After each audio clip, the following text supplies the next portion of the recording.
This amazing cabin slides apart to embrace the great outdoors. Cabin Anna has different sliding shells, supported by guiding rails. The inner shell consists of a framework of wood and glass, and is separated from the roofed wooden outer shell.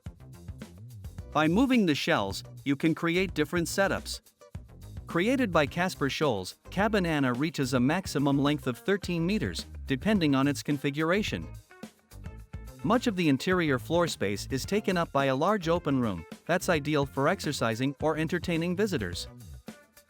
The downstairs bed is stored under the floor and can be raised when it's time to hit the sack.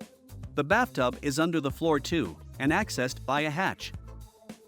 Elsewhere is a kitchenette, a standard bathroom with a shower, sink and toilet, plus a wood-burning stove for warmth. Cabin Anna is available in two versions. Anna Collection is the pre-assembled version, while Anna 1 can be ordered as a flat pack so you can assemble it yourself.